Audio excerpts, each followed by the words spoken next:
Welcome to the Zooked Experience, the podcast where nothing is off limits and everything is on the table. Join us, Matt, Muhib, and Bob, as we bring you real, raw, and ridiculously entertaining conversations that have you laughing, thinking, and hooked for more.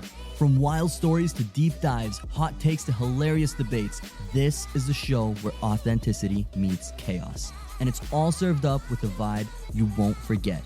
So buckle up, hit play, and get ready to get zooked.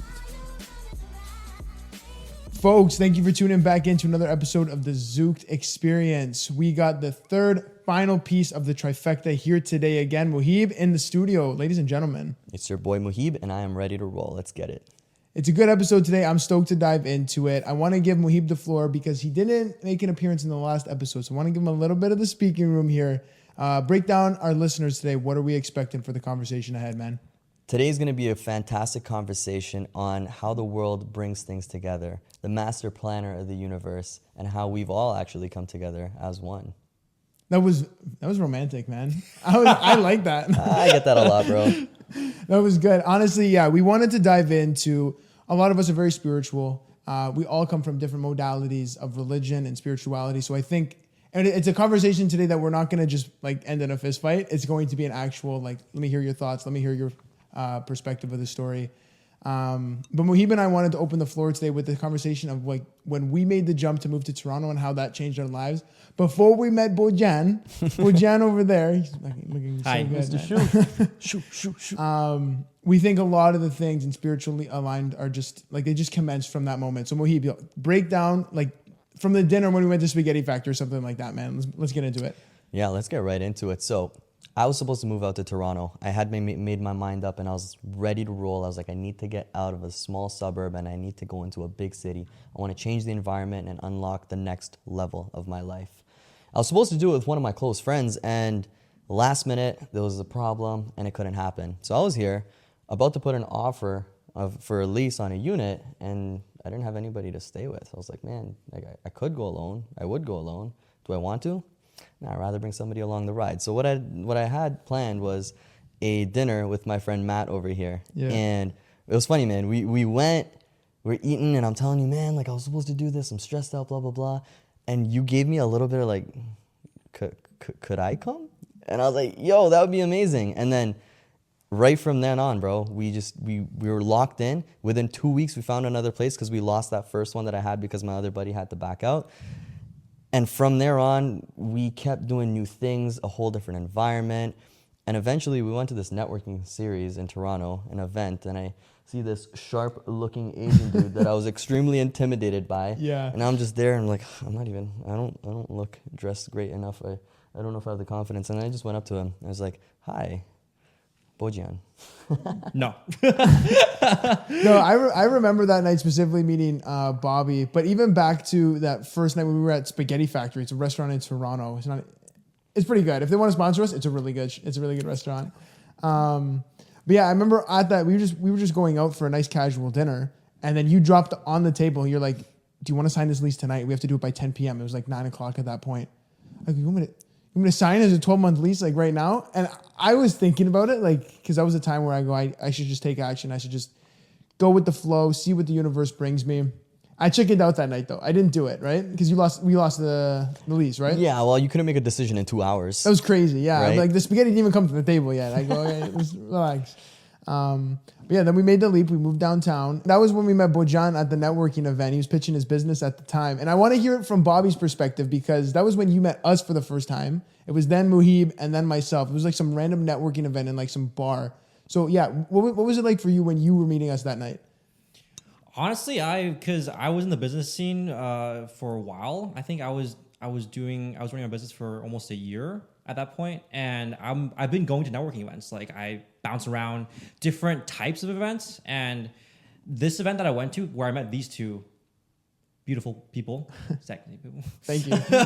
Yeah, was a more of a younger crowd founders event, I feel like. And when I was there, it felt like it was very diverse. People from different industries. It wasn't like a specific niche. Like it was everyone, just mashed up. So, very interesting experience. And these two guys, I just clicked with them. It was something different, energy.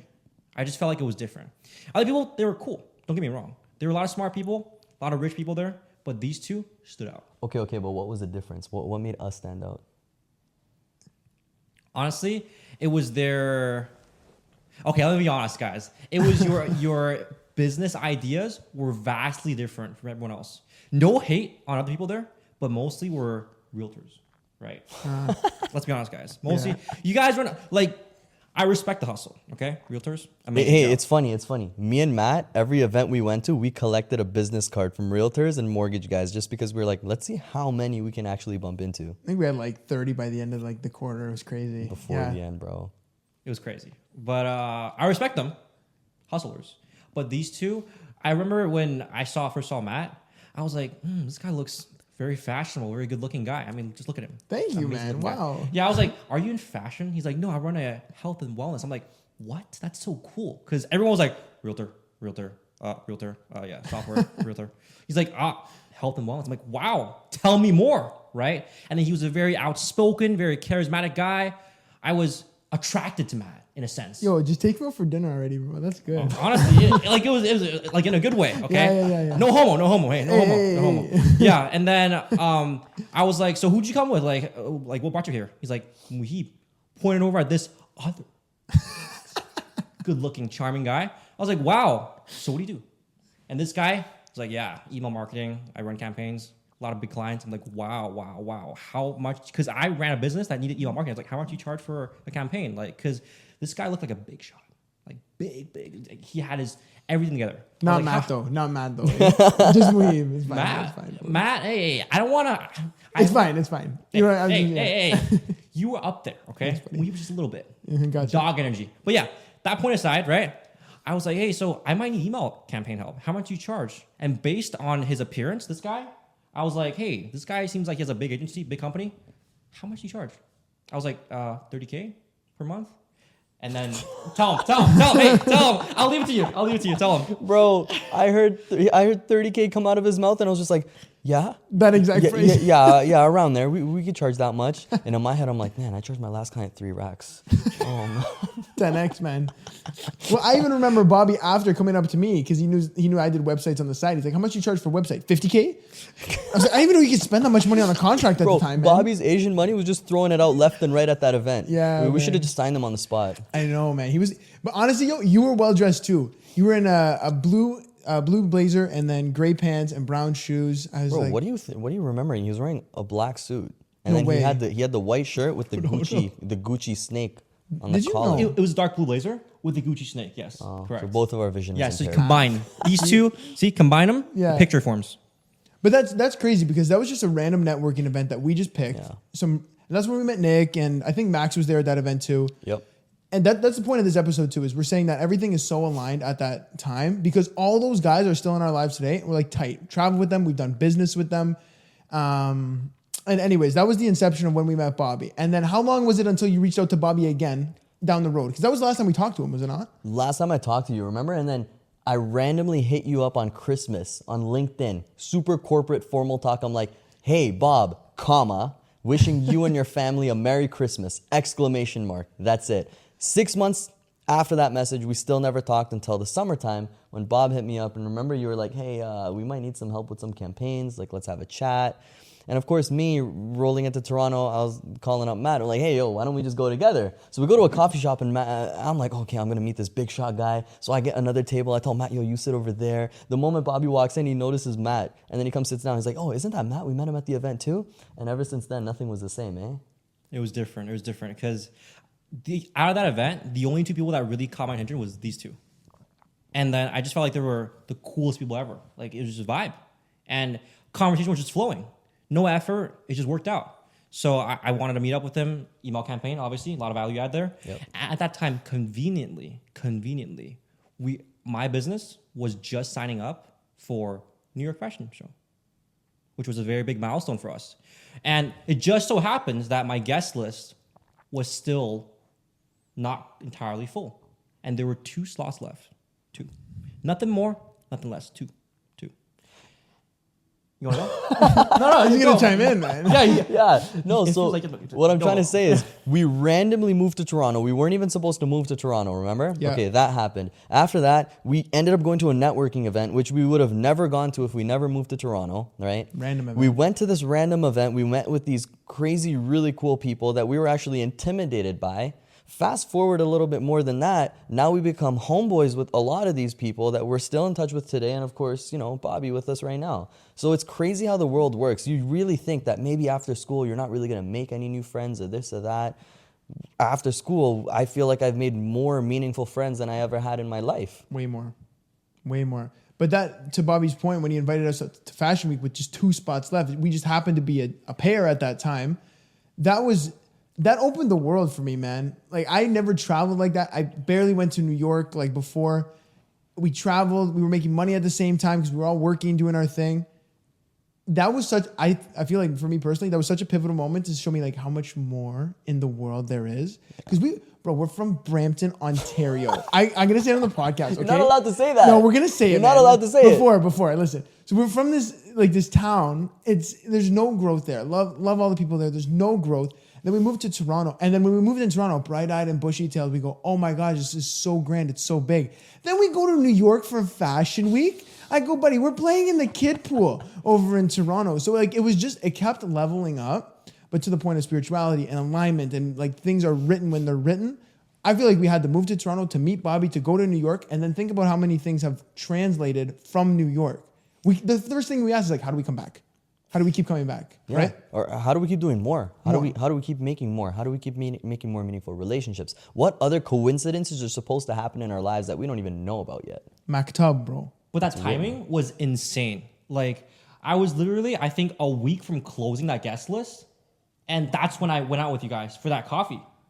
And then I was like, hey, you guys want to come? Because I felt like you would really benefit from that. Because I didn't want to bring random dudes. I want to bring people who vibed with me and could actually benefit from that event. And I was like, hey, you guys seem like smart people and opportunity-seeking people. So the timeline was so tight and it worked out perfectly. So that was just crazy, honestly. Yeah, and part of this goes back, right? It's kind of like we showed up at that event, right? But more so, we didn't just show up. We continued to kind of nurture some of those relationships that we built too. So it's kind of like us doing our part and then the universe, God, whatever you want to believe in, doing their part to actually bring us together in that way. So it takes 2 to make it happen. But obviously, if it's written, it's written.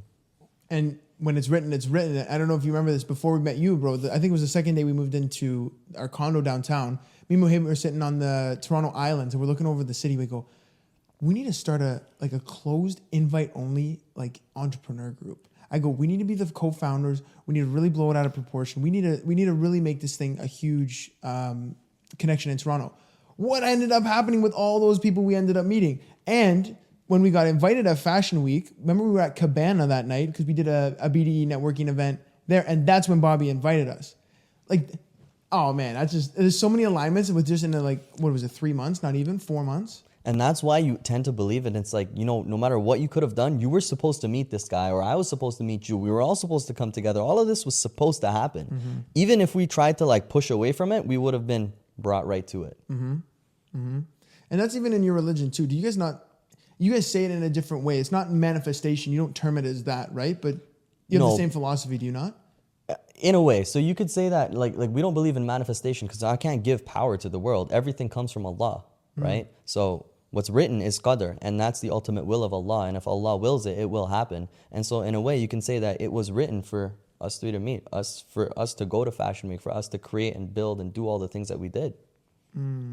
So does that mean that you don't have freedom over your reality in your belief system? Because No. if it comes from Allah, you don't have full control over it. Is that correct?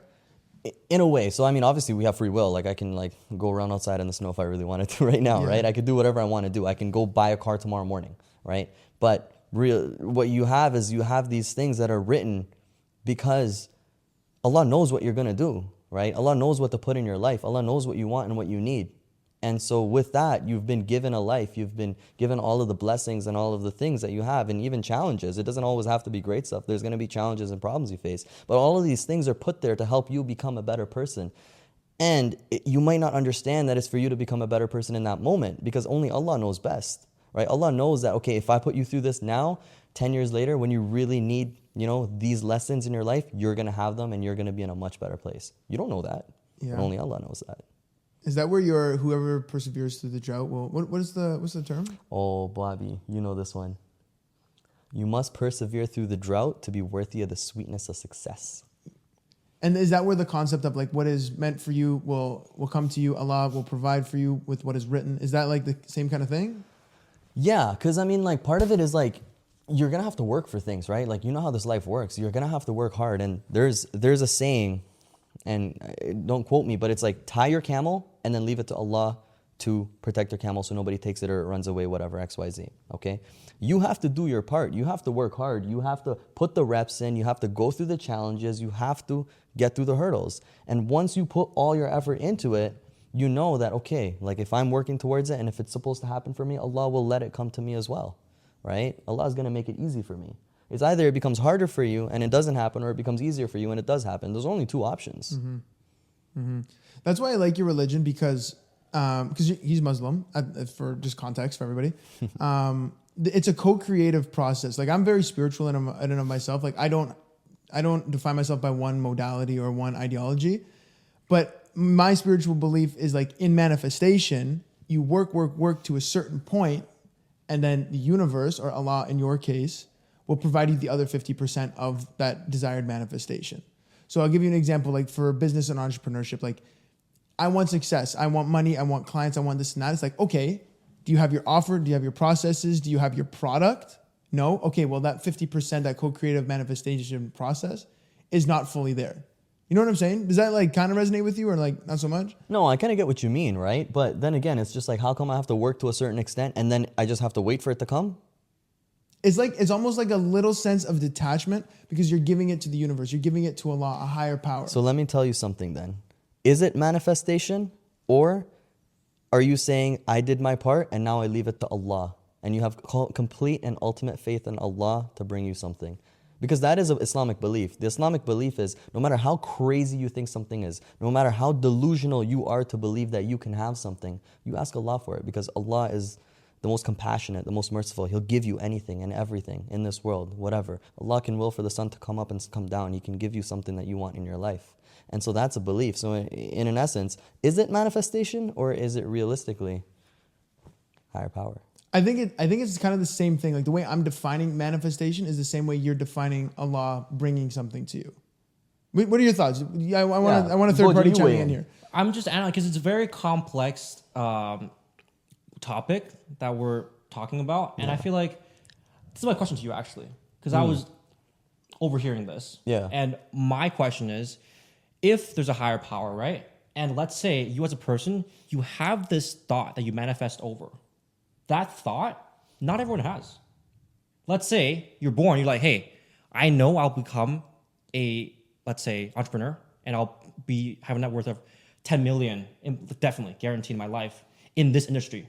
Or like, just you'll make money, for a fact. How do you know that? Where does that thought come from? Do you think Allah implanted that thought? Because not everyone has that thought, right? How is that thought created? Yeah, that's a really, really good question. And I mean, to everybody listening, like, I mean, I'm not no expert, right? I have no authority to be giving people lessons or anything like that. So I'm trying to be very careful with what I say over here, because I don't want to be liable for anything that I might be misrepresenting, missaying, you know what I mean? Mm-hmm. But the belief over there really is that, Islam, the religion, gives you a structure in your life, right? And what that means is, you might be attracted to certain things in your life. You might feel like, okay, this feels right for me. This doesn't feel right for me. This resonates with me, and this doesn't. That's a human thing, right? You grew up, you probably felt like, oh, I wanted to do this or I wanted to do that. That's just a human thing, right? You feel certain things that, oh, I like that or I don't like that. But ultimately, it's Allah who guides you to some direction. Maybe you go for something, but Allah cares about you, because Allah cares about every single person. And, He knows that that's bad for you. So He tries to, like, hey, go in this direction. And that's the world, things happening in the world that force you to go into a different direction. Because I wanted to be an engineer, remember, bro? That's the only way I met you. Bro, I was in engineering school. 6 weeks in, I drop out. First class I go to is economics, 8 a.m. I'm tired as hell. Show up. There's no seats except for one, and there's a backpack on it. It's beside this guy right over here, this filio. Anyways, I asked to sit there, and he looks at the guy beside him. He has the audacity to be like, should we let him sit here? Yo, I did stuff. He did, bro. And then obviously he let me sit here. That's why you're sitting here right now. Yeah. Yeah. So, I mean, what I'm saying is the world works in interesting ways. But then again, that ultimate guidance, the path that became paved for you, you can only do so much. It ultimately comes from higher power. Yeah, I think even like building on that, and then back to your prior question is like, where do those thoughts come from, or where does that inkling come from? Is it's meant for you. It's channeled for you to go learn the lesson, whether it be positive or negative. You're supposed to experience something at that given time. We were pushed to move to Toronto for absolutely no reason. I was pushed to be an entrepreneur for, well, you kind of influenced me a little bit, but in a good way. Just because I was like, well, why not? Because these are new thoughts that are now, I'm in the vibrational match. This is like getting now into my spiritual side.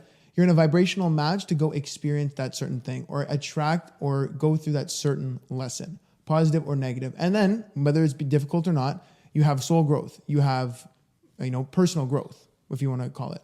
Does that make sense? So let me chime in over here then, okay? So here's an interesting high level thought then, okay? So you said that I influenced you a little bit into entrepreneurship or whatever. That's where you got put into your life now, and like we've had so many crazy conversations about so many insane things. Yeah. Now, you can think of it as we ended up meeting or whatever, and like whatever that happened, and then you got influenced because of me. Or you can think of it as like, no, I got influenced because of Allah. Allah wanted me to be over here.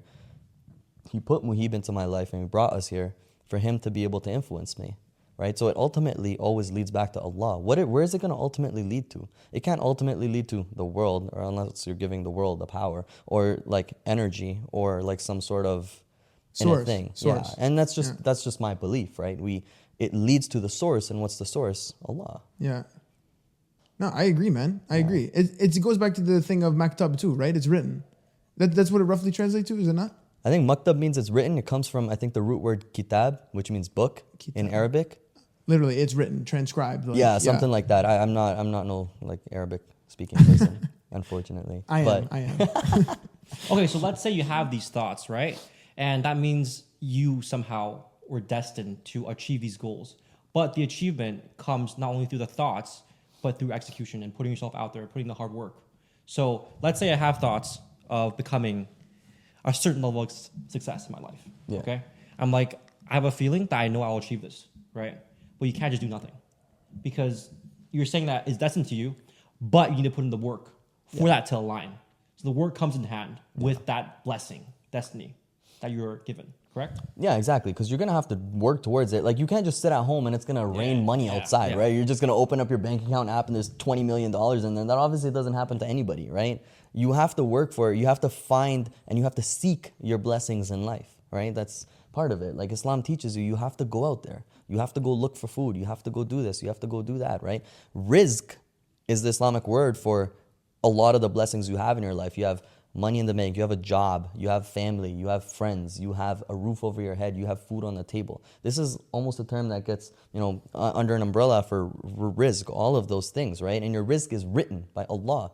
And there's an example where, I can sit at home, and because you're my best friend, you might go outside and you might be like, oh no, like, I'm gonna go get us food, and I'm gonna be like, no, I'm just gonna chill at home. Food always comes to me. But because you went outside and you got food, you came home, you brought food home, I ate too.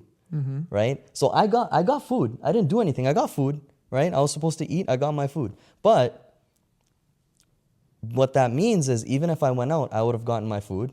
And if I stayed at home, I would have gotten my food. Obviously, the situations can change. Maybe you go out and you don't get any food, and both of us don't get any food. But what that comes to is that your rizq is written, meaning what you're supposed to get in your life is there for you. You have to go and seek it, right? And if you don't seek it, your rizq is written. It's going to come to you, even if it's between two mountains. If it's written for you, it's written. It'll happen. The world will work in a way where everything guides you towards this rizq.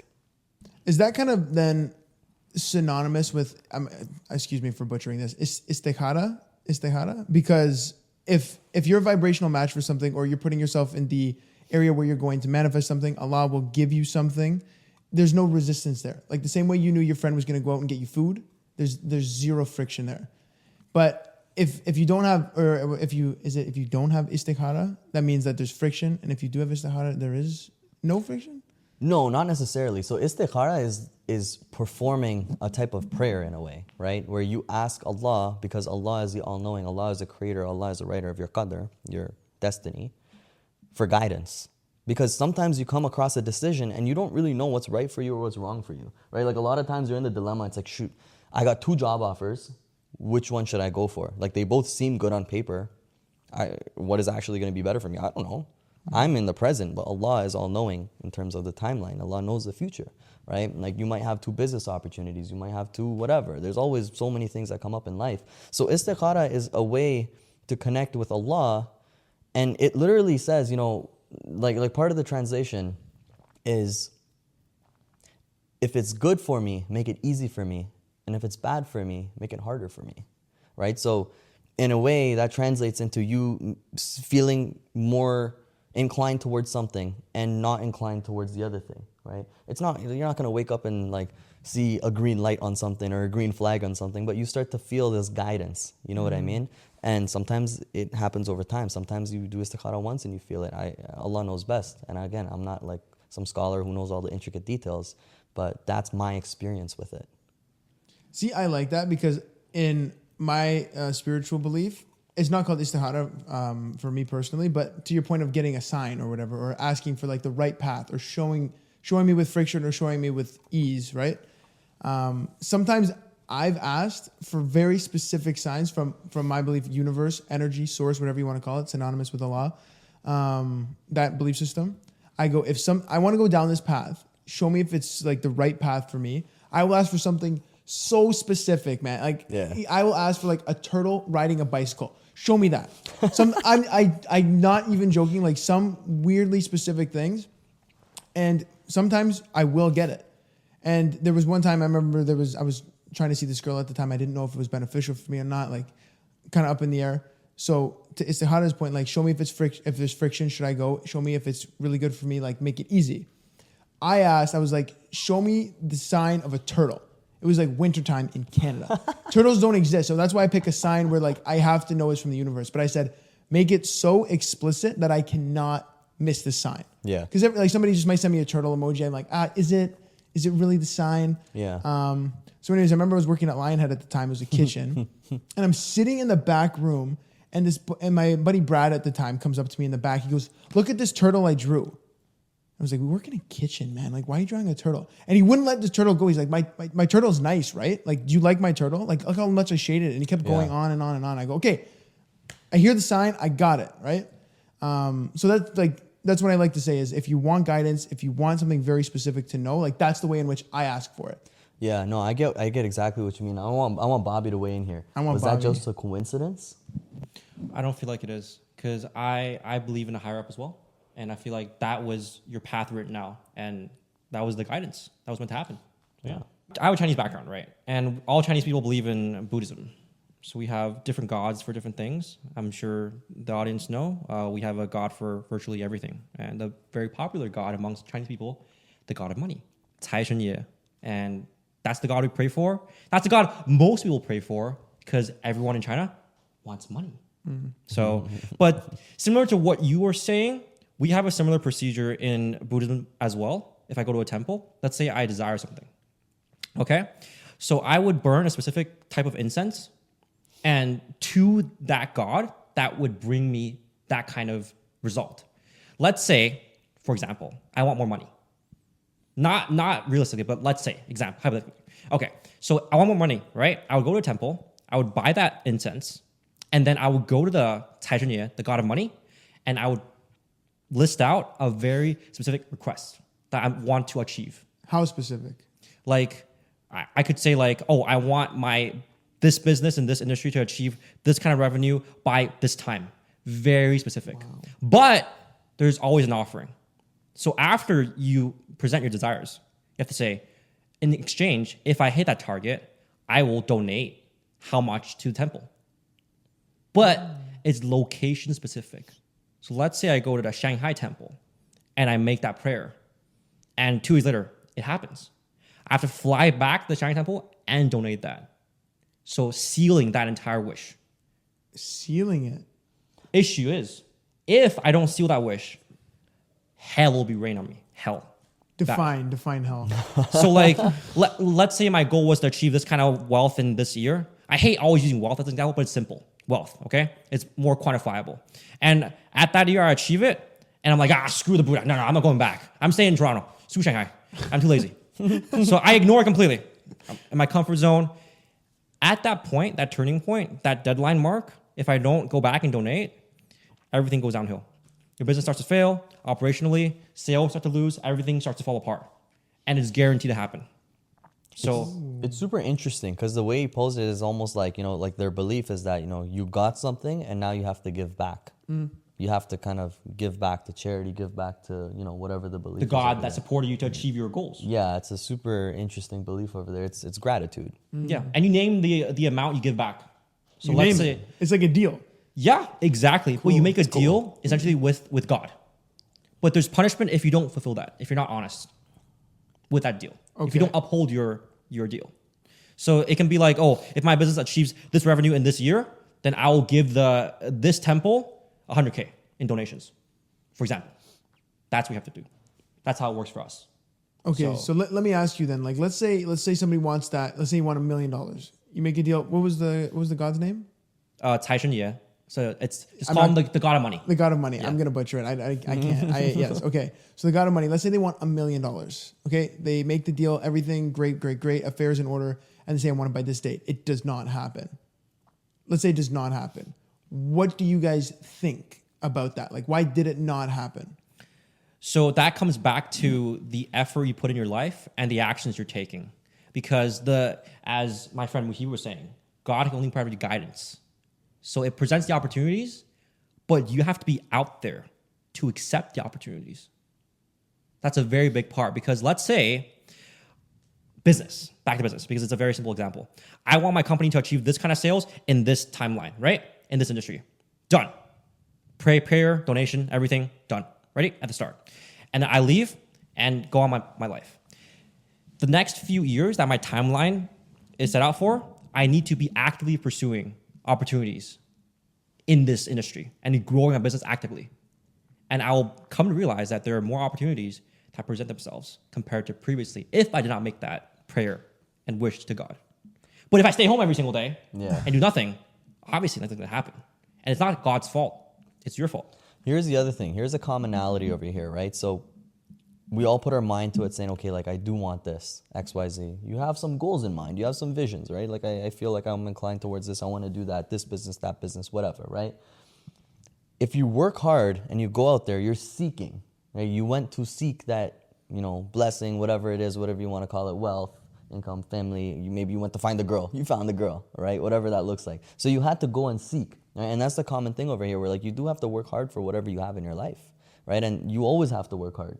Like this life is not supposed to just be easy peasy. Like there's obviously some people that just sleep through life, right? But we all know it takes hard work. Like you have to go out and do what you got to do. You have to dig holes. You got to go through avenues and you're going to get dead ends and you have to keep going. The only way you lose is when you quit. And that's maybe you giving up on your spirituality, on God, on your beliefs, on whatever that is. And that's why as men, we have to go out and conquer. We have to go out and do what we have to do. We have to become those leaders. We have to step into those people that we really want to be, those things that, we desire, that we see. Like, sometimes we see a leader, but we're like, okay, no, I want to do this. I want to do that. You want to be a community leader. You want to be somebody of authority. You want to do X, Y, Z, but you have to go out and do it.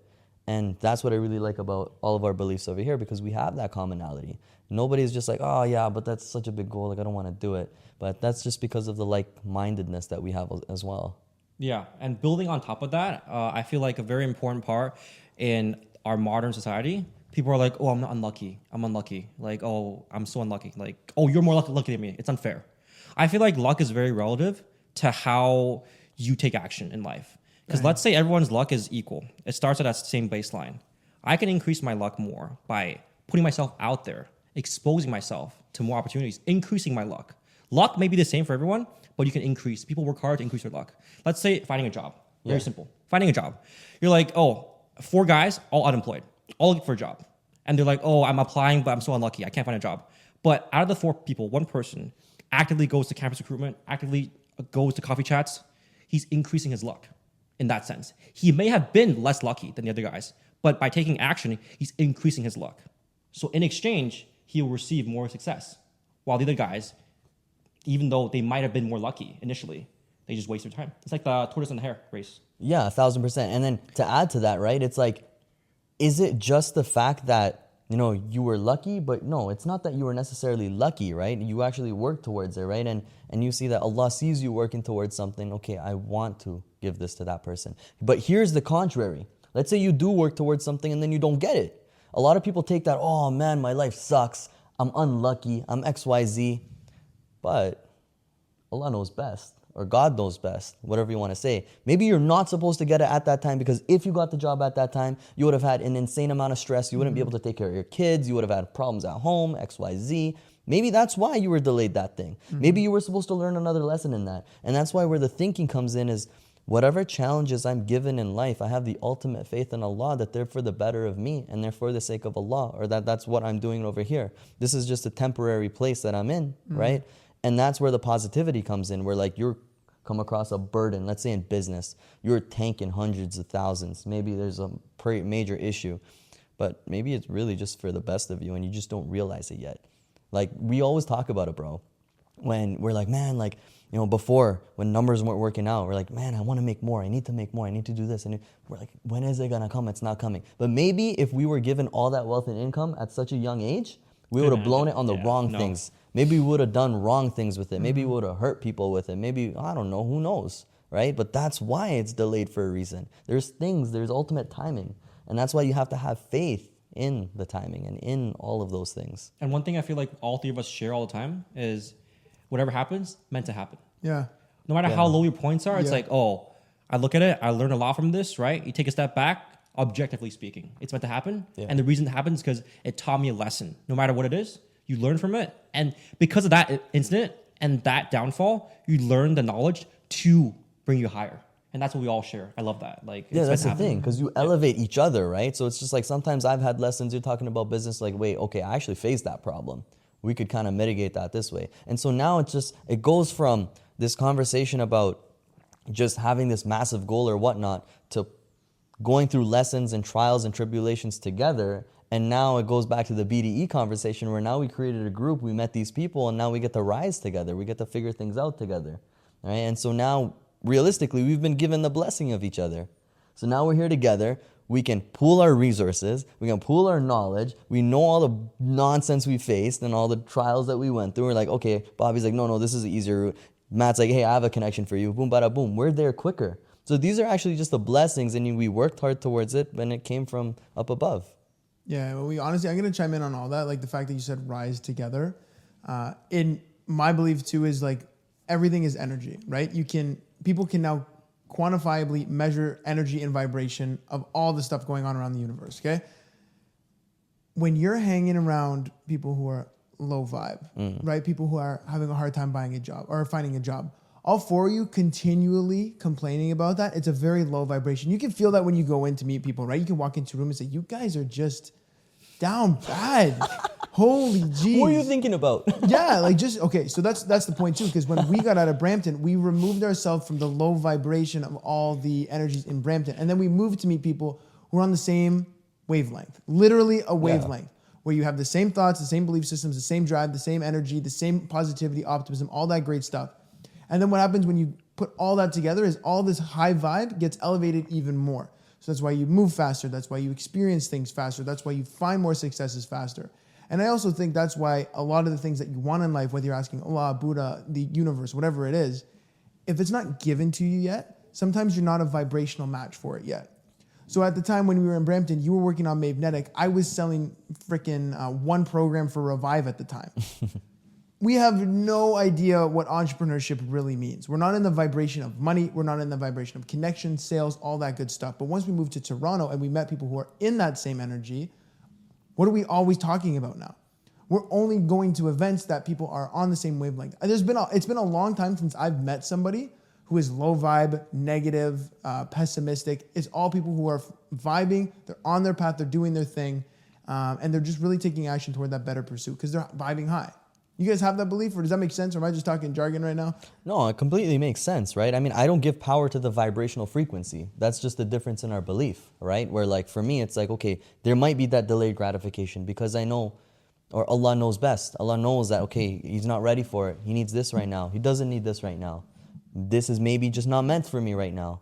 I don't know, but Allah knows, right? And so, yeah, you can say that there's high vibrational people, but realistically, that's just like-minded people. You go to a big city, you go to business networking events, you're obviously going to find people that are in business that have to go through trials and challenges to grow their business, and they have to be positive to grow through it. What do you think, Bobby? No, I feel like I totally agree with both of you guys. Like your environment and the people that surround you matter so much, man. It can change your entire day. For example, let's say you wake up today not feeling so good, right? You're feeling a bit like grouchy, maybe some acid reflux, right? And you know those days, right? I ate too much pork. I told you, Taram. Taram. I told you. Too much pork, too much dairy, too much cheese, all that stuff, nasty. More beans. And then you don't feel like doing work. You're like, oh, guys, I just don't want to feel like doing work. But you have a roommate or two roommates that are feeling extremely good today. They're gonna grind out. They're gonna execute their plans like completely during that day. And when they see you acting so, weak in that scenario, they'll pull you up. And the act of them pulling you up really changes how you feel. It's like a cure. We call it a placebo, but it's like a spiritual cure, I would say. Because once they give you that energy, they're like, hey, man, like you got work to do. We're going to do work too. Come do it with us. Let's go outside. You switch up right away. Bam. Like right away, you're like, you know what? I don't feel bad anymore. I feel okay. You know what? Like if they're doing work, why can't I do it? Yeah. No, 1,000%. This is why I say Matt was a blessing in my life at a time too, because when we moved in together, Matt is extremely disciplined in the way that he works and he grinds and he just sits through it and he gets it going, right? Me, I'm a little bit of a late riser. I'm like getting into it or whatever. And sometimes like at that time in my life, like I was making excuses for certain things, right? Maybe if it was to go to the gym, like I didn't have to, I only have 40 minutes to get a workout and blah, blah, blah. Matt's looking at me like, bro, go down, get that pump in, whether it's 30 minutes, 40 minutes, whatever. Get it done, non-negotiable. But because I had him around me, I was forced to elevate my game, right? And this is why, like, there's that saying, you got to surround yourself with people that are better than you, that are at the next level that you want to get to, because now you're forced to behave as good and if not better than them. So you have no choice but to rise. So first of all, go. Yeah. No, I was just going to say, so back to your point where like, it wasn't even you giving energy. It was you made that person feel a way that they had to stand up. They had to go and take action. Mm-hmm. First of all, I was going to say, I appreciate the compliment. Thank you very much. That's really nice. But Ed Milet talks about this with this thermometer example. I don't know if you guys ever heard this, but he goes, if you hang around people who are like at 20, 30%, like they're not that energized, they're not that excited, they're not that full of life. He goes, they will cool you down as you hang around them. Same thing. He goes, if you get somebody who's like 90, 100, they're on their shit, they're grinding, they're like just gung-ho on life, you're naturally going to warm up. And it's very synonymous with pulling somebody into the vibrational energy of somebody who's a high vibe and somebody who's a low vibe. Everybody always says that. Bad vibes, good vibes. Yep. High vibe, low vibe, right? Where was I going with this? Where was I just going with this? I think you were just leading to people helping you, do better or worse. Oh, yes. Thank you for reminding me. That, yes, number one. But then there's also vibration with just people and energy with just people, but it's also anything in life. And I'm going to use money as another example. I was always someone who used to demonize money. It's like, I don't need that much. Like, money isn't everything. Like, there's so much more to life. And you only say that when you don't have money. Obviously, we all know that. I started hanging around you, and one thing I admire about you is like you love money. For reference, Good morning, banks. Yeah, for Good morning, banks. When we would live in the condo, we lived in the financial district. Every morning, because I would wake up before Muhib, I'd be eating my oatmeal, doing my stupid social media reels for the day. And Muhib would come out and look out at the building, because he'd see CIBC, TDs, like good morning, banks, good morning, TD. Do you have my money? Do you have my money? And it was just, it was such a new perspective for me, because I was never in the vibration of money. I was always pushing it away. I was always scarcity mindset. I would really hold on to my money. Like moving downtown, like for me at the time, I was like, that's so much money. It was only $1,000 a month. I'm like, that's so much money. But because I was in the vibration of money, even now, so I look at nicer cars. I like nicer clothes. I have a finer taste for beer. I used to drink crap beer because it was too expensive. But once you started tuning yourself to the vibration of money, you're showing Allah, Buddha, universe, whatever you want, that you are worthy and deserving of the money. You're worthy and deserving of the thing that you desire. And it goes back to what we were talking about at Joey. I don't know if you were part of this conversation, Bobby, but what was when you were saying if Allah gives you whatever, use whatever. It's like almost an insult if you don't use what you are given. Is that correct? Am I on brand with that? Yes, I mean, in a way, it's like if you've been giving blessings, they're there for you, right? They're there to, if you've been given money, it's there for you to make your life easier, to provide for your family, to provide for your friends, to give to charity, to do all these right things. So now that you've been given this blessing, use it in the right way. It's there for you. Enjoy it. Yeah, so whatever that is, it's there for you. It's been given to you for a reason. I like that. And even like in my belief too, my mom always talks about this. It's energy balance. So if you were given, let's say you were given, or you win a lottery of $100,000. Let's easy. You win $100,000. If you do not spend the $100,000, you are now restricting the flow of energy. It's like taking a hose and then bending it. Energy is supposed to flow. Energy is supposed to be in balance and harmony and consistently like cycling. So if you restrict the flow of money out to pay for things, to travel, to buy healthy food, to get the things in which you are deserving of, the universe and maybe Allah or Buddha will say, well, you clearly don't need more because you're holding on to it so much. Like it goes back to the thing with, I think it's the grapes, when she was looking for the grapes on the vine. If you keep taking, great. But the second you go, okay, I got to look and be in a scarcity mindset. Muhib's going to explain it in a little bit. It's going to make more sense. But that's when it stops coming. Am I right? Yeah, it's just a simple kind of story, right? Where like, if you open your bank account in the morning and you say, oh, I'll only have that much, or like, I just have to make this much work to pay all my bills. Now you're automatically thinking I only have that much, right? Whereas if you are just confident, you kind of like cover it. That's kind of part of the hadith is what they call it, right? Yeah, where like there's barakah in that, right? You're supposed to cover food. And that was in that specific story. But that applies to different things, right? It applies to different blessings you have in your life. You keep counting your money, you're going to start thinking I only have that much, and then you're going to start restricting things in your own way of seeing the world and in your own way of what you believe in and what you see. Because if you say, oh, I only have $1,000, well, my friend, you now only have $1,000, right? Whereas in that moment, maybe before that, you were asking Allah for more. I want this, I need that, I need to provide for my family for X, Y, Z. Right? So now you're automatically elevated. Allah will provide for me. I have ultimate faith and belief in that. Now you keep looking at your bank account and you're stressed and this and that, and you're forcing yourself to think that I only have that much, right? And that kind of almost goes against the fact that, okay, you know that more was coming for you, but now that you did this, you move away from the belief that more is coming from you. So you just don't believe in it.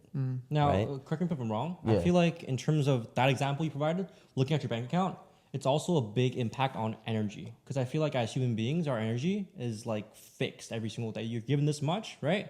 And how you use it is how your life's going to be. So let's say you spend your energy looking at your bank account in the morning, like, oh my gosh, thinking about like, oh, why do I only have $100? Why do I only have $20? That energy is wasted because you spend your energy thinking about that won't give you more money. It's going to stay at 20. So rather than that, use your energy on ways to make more money or achieve whatever goals, health you want to achieve. Because looking at the problem won't solve it. Solving the problem will solve it. Am I correct about that? Yeah, 1,000%, right? Like you have a problem in front of you, you gotta find a damn solution. What are you gonna do? What are you gonna do? Let it sit there and let it simmer? But you'd be surprised, man. It's getting hot in here. You're not gonna let it simmer, bro. You gotta figure out a solution, right? And here's the thing, right? Like you let the pot will boil over, right? You have to take care of those things. You've been given things in your life. There's problems, right? You might face some calamities or whatnot. You got to deal with it or that thing's just going to get worse. It's going to blow up in your face, right? We all have examples of that where we just like pushed it off and you realize, oh, shoot, the CRE is calling me. Damn. Or one day, 1 mil, the next day, 2 mil. It's like, oh my gosh, it's going to only get worse from here. Oh, man. All right, folks, that was tons of great content. I know we're coming up on 50 minutes now, so I don't want to melt anybody's brain who's listening now. But I like the fact that, number one, we didn't end in a fist fight. That's always, as when you start throwing religions together, that's when stuff usually starts to clash. But I appreciate the fact that we can actually have a conversation on it. And I see, like, there's a lot of overlap in some of the beliefs, maybe worded a little differently. But I said all my piece, and I'm happy. Like, I look at both you guys every day, and I learn every time we speak at a dinner. But I'm thoroughly happy with this conversation. You guys want to chime anything in before we let everybody bounce today? Yeah, I'll say a couple of things. See, I'm no expert in my religion. I'm a learner, and I'm an avid learner, and we're all learners over here. If you want to learn more about, the religion or this or that, go do that. Seek that knowledge, and that's the message I leave you with. Because at the end of the day, we're all learners. We're all figuring things out. You have to go and seek that. So whatever you're desiring in this world, go seek that. Seek guidance. Seek knowledge. Seek information. Seek what you want in this life. I love that, man. And to add on that, actually, I feel like the last thing to finish things off is it's about being open-minded. So exposing yourself to different cultures really expands your knowledge window by a huge ton. And even though there's a lot of overlap, as Matt said, I feel like there's more knowledge gained and knowledge learned than overlap. So it's amazing that we shared this. I learned a lot just from today. So Great it was awesome, conversation. man. Amen, folks. Well, thank you for tuning in, everybody. We will see you next time here on the Zooped Experience.